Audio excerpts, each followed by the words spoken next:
यार तुम्हारे जो मसाइल है ना क्लास के बाद किसी दिन मुझे मिलो, मैं सारे हल कर दूंगा। अभी मुझे पढ़ाने दो जी। मैंने वो अनाउंसमेंट करनी थी, मुझे भूल गई थी, शुक्र है मैंने कर दी अनाउंसमेंट। सब बेटा बैठेंगे ठीक है ना बयान में। अच्छा जी, अब प्रायरी एरर करेक्शन है। 14 वाले साल की गलती 14 में सही होनी है, लेकिन ये ऐसी गलती है उसने कहीं नहीं लिखा कि ये कोई रिड्यूसिंग बैलेंस मेथड है कि हम उसको 15 में भी लेकर आएँ, ठीक है ना। तो और प्लांट की गलती भी नहीं है, प्लांट भी सही पड़ा हुआ है, क्या ख्याल है। तो सिर्फ 15 रुपए की डेप्रिसिएशन का मसला है, और वो 2014 के अंदर सिर्फ है, 15 में नहीं है, ठीक है। अब सवाल को करते हैं, बोर्ड वो रहे यहीं पे कर लेते हैं, ठीक है, क्योंकि कल को नोट बनाऊंगा ना मैं, तो इसी को आगे यूज़ करूंगा।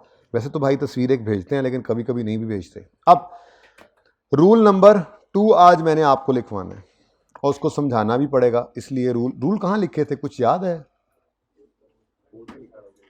सबसे पहला सवाल जहाँ किया होगा वहीं लिखा होगा, प्रैक्टिस क्वेश्चन 1।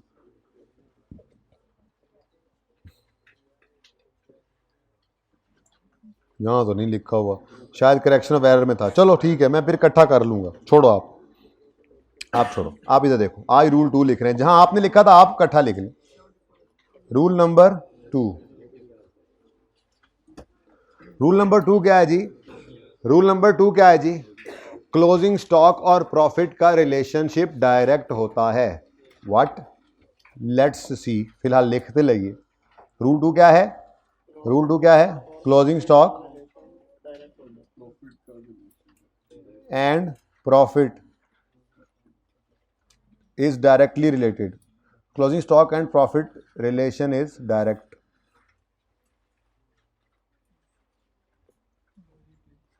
यानी डायरेक्टली रिलेटेड जिसे कहते हैं। क्या मतलब डायरेक्ट रिलेशनशिप का, डायरेक्टली रिलेटेड का मतलब क्या होता है कि अगर आप क्लोजिंग स्टॉक को बढ़ाएं तो प्रॉफिट भी बढ़ता है, अगर आप क्लोजिंग स्टॉक को बढ़ाएंगे तो प्रॉफिट भी बढ़ेगा।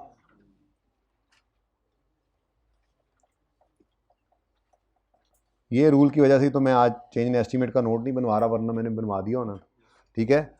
और अगर क्लोजिंग स्टॉक को कम कर देंगे तो प्रॉफिट भी कम हो जाएगा। इसको प्रूव करने की ज़रूरत है, एक छोटी सी एग्जांपल से कर लेने में हर्ज नहीं है। वैसे ऐसे क्विकली करेंगे, ज़्यादा देर नहीं लगाएंगे, क्योंकि सवाल में तो देर लगनी नहीं है।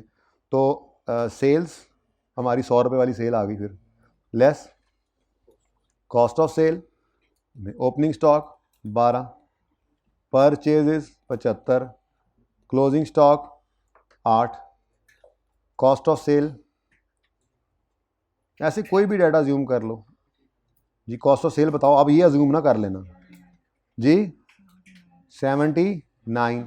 अब ये कॉस्ट ऑफ सेल, सेल में से माइनस हुई तो जीपी कितना आया, 21। अब आप क्लोजिंग स्टॉक को बढ़ाएं 8 से बढ़ाकर ले जाएं 10 पर। जब इसको 10 पे ले जाएं कीपिंग एवरीथिंग सेम, तभी पता लगेगा ना इम्पैक्ट का। तो ये 100 ही रहा, ये 12, ये 75, लेकिन क्लोजिंग स्टॉक के बढ़ने से प्रॉफिट, हमने क्या बोला है, क्लोजिंग स्टॉक के बढ़ने से प्रॉफिट बढ़ता है, डायरेक्ट रिलेशन। उसकी वजह क्या है, उसकी वजह यह है कि ये कॉस्ट ऑफ सेल में से माइनस होने वाली फिगर है। इसको जितना बढ़ाओगे, कॉस्ट ऑफ सेल तो एक्सपेंस है ना, वो उतना कम होता जाएगा, जितना कम होगा उतना प्रॉफिट बढ़ेगा। चेक करो, 77 हो गया और प्रॉफिट बढ़कर, और एग्जैक्ट वही 2 रुपीज़ से 23 2 रुपीज़ से बढ़ गया प्रॉफिट, ठीक है। तो अगर आपने क्लोजिंग स्टॉक को बढ़ाया तो प्रॉफिट भी बढ़ जाएगा, जितने से क्लोजिंग स्टॉक बढ़ेगा उतने से ही प्रॉफिट बढ़ेगा। अब इसका डिक्रीज भी कर लो तो ऐसे ही है। अब 10 से चेंज करके कुछ भी करके देख लो, या 8 से ही चेंज कर आप 7 6 कर दो, तो क्लोजिंग स्टॉक के कम होने से प्रॉफिट भी कम होगा। उसकी वजह यह है कि कॉस्ट ऑफ सेल में से माइनस होने वाली फिगर है ये closing stock.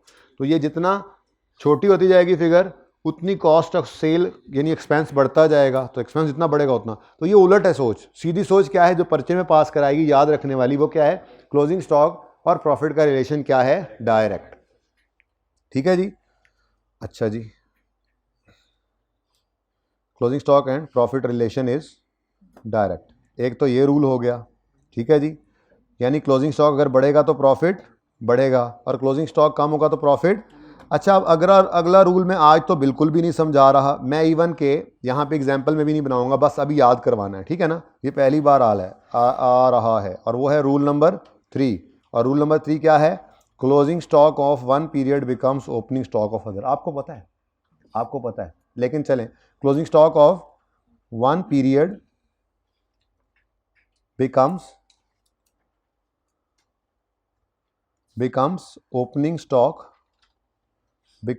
Opening stock of next period. अच्छा, अब अगली बात मुझे बताओ, इसको देखकर, सिर्फ इसको देखकर बताओ, इस डिब्बे में ये माइनस होने वाली चीज़ है, इसका रिलेशन प्रॉफिट से अगर डायरेक्ट है, तो इसी डिब्बे में ये प्लस वाली जो चीज़ है, इसका रिलेशन प्रॉफिट से क्या होगा? इनवर्स नहीं होगा। लेकिन आपने ये याद भी नहीं करना, इतनी चीज़ें याद नहीं होती। मैं प्रूफ किस दिन कर दूं, आप खुद घर जाके भी प्रूफ कर सकते हैं। आप ओपनिंग स्टॉक को छेड़ेंगे, रूल वही बनेगा जो मैं बता रहा हूं। लेकिन हमने ये भी नहीं याद रखना कि इसका रिलेशन इनवर्स है, इतनी बातें भी याद नहीं रहती। हमने सिर्फ ये याद रखना है कि क्लोजिंग स्टॉक और प्रॉफिट का रिलेशन क्या है? डायरेक्ट। और दूसरी बात, एक साल का क्लोजिंग स्टॉक अगले साल का ओपनिंग स्टॉक बन जाता है। तो अगर क्लोजिंग स्टॉक में प्रॉफिट के ऊपर इम्पैक्ट लगा है नेगेटिव, मिसाल के तौर पे उसने प्रॉफिट को कम किया है, तो ओपनिंग स्टॉक जब अगले साल का बनेगा तो उस साल के प्रॉफिट को वो बढ़ा देगा। लेकिन ये सोचना नहीं है, बस ऑपोजिट करना है। अब करेंगे क्या? इधर देखो, ये देखो जी, ये रूल लिख लिया आपने, बस उससे आगे मैंने कुछ भी नहीं लिखा। और आज की हम वर्किंग करने लगे हैं पहली। तो वर्किंग 1 जो है, आज मैंने जर्नल एंट्रीज नहीं की, बल्कि मैं आपको क्या कह रहा हूँ, आज हम क्या कर लेते हैं, इम्पैक्ट ऑन प्रॉफिट। किसका? स्टॉक की चेंज का इम्पैक्ट निकाल लेते हैं ऑन प्रॉफिट।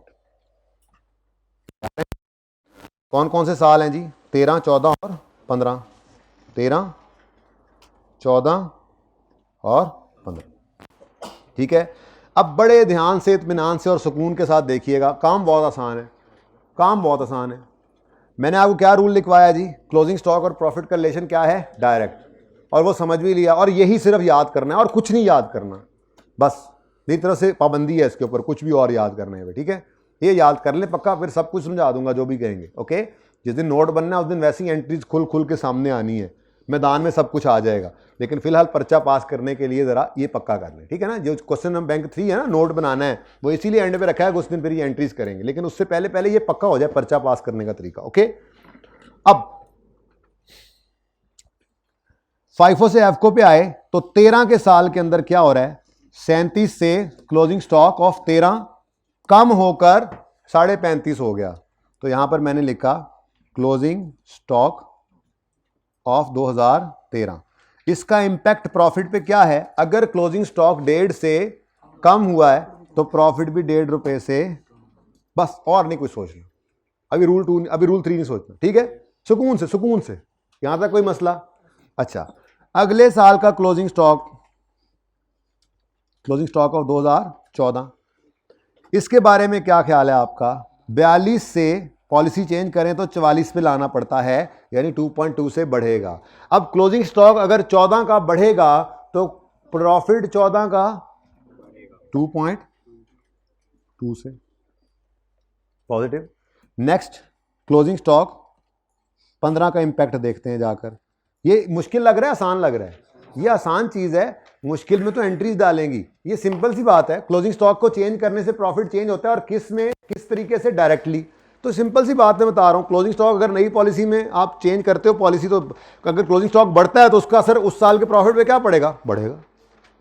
प्रूफ भी किया मैंने, लेकिन प्रूफ को साइड पे कर दिया और मैंने कहा सिर्फ ये रूल याद करो, पर्चा पास करना है तो ये रूल पहले याद करो। कॉन्सेप्ट तो सारे ही देकर मैंने आप लोगों को याद करवाई होती है चीज, ठीक है।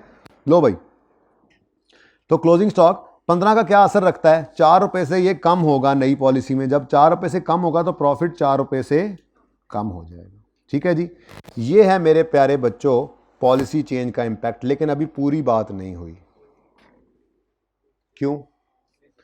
जो 13 का क्लोजिंग हमने चेंज किया है उसने 14 के साल का ओपनिंग नहीं बनना था? बोलो, बनेगा ना। अब मैंने कहा जो एक पीरियड का क्लोजिंग है वो अगले पीरियड का ओपनिंग बनेगा, और जो इंपैक्ट क्लोजिंग डालता है ओपनिंग कभी भी वो नहीं डाल सकता। अब पर्चे के लिए देखो कितना आसान काम है। आपने 14 में इसको सिर्फ लिखना है 1.5 और साइन बदल देना है, ठीक है। अब जो 13 का क्लोजिंग था वो 14 का ओपनिंग बना, तो उसने ये असर डाला प्रॉफिट पे, ठीक है। अब ये नहीं कहना ये फिर 14 का भी क्लोजिंग बन रहा है, अब स्टॉक विकना को नहीं ताड़ा, बस इसकी कहानी यहां खत्म। इसकी कहानी फर्स्ट इन फर्स्ट आउट या एफ को भी हो तो ये नहीं होता कि ओपनिंग स्टॉक अभी तक पड़ा होगा, खुदा का खौफ करो, ये ना करना कि इन्होंने चलाओ आगे और वो ठीक है पीरियड का एंड था, ये पीरियड के स्टार्ट पे आया और फिर यूज हो जाता होता है। इसकी कहानी यहां खत्म हो गई। अब अगली कहानी किसकी होगी? इस 14 की क्लोजिंग की, जो यहां पे पड़ा होगा। अब ये 14 का क्लोजिंग 15 का क्या बनेगा? ओपनिंग। तो अगले साल 2.2 लिख दोगे, लेकिन साइन को क्या कर दोगे, ठीक है, और सही है। इसी तरह से 15 है, ये अगले साल अगर 16 होता तो उसमें ये अगले साल ओपनिंग बन के इसको ऑपोजिट कर देता, ठीक है। मुझे पता है एंट्री से भी समझा सकता हूं मैं, मुझे पता है मैं लॉजिकली भी समझा सकता हूं, लेकिन मैंने सिर्फ आपको क्या याद करवाया अभी? ब्लैक। और देखो उससे काम हो रहा है, पर्चा पास हो रहा है। मैं एक एक लॉजिक दे के भेजूंगा, टेंशन ना लें, लेकिन हाजमे का ख्याल रखते हुए थोड़ा थोड़ा करके खिलाना होता है ना आपको, ठीक है। तो आज पर्चा तो पास करें। अभी तक सिर्फ एक रूल आपको याद करवाया कि क्लोजिंग स्टॉक और प्रॉफिट का रिलेशन क्या है? डायरेक्ट। अगर क्लोजिंग स्टॉक को बढ़ाते हैं तो प्रॉफिट बढ़ेगा, अगर कम करते हैं तो प्रॉफिट कम होगा। क्लोजिंग स्टॉक 13 में कम हुआ तो प्रॉफिट भी कम, 14 में बढ़ा तो प्रॉफिट भी बढ़ गया, 15 में कम हुआ तो ये भी कम हो गया।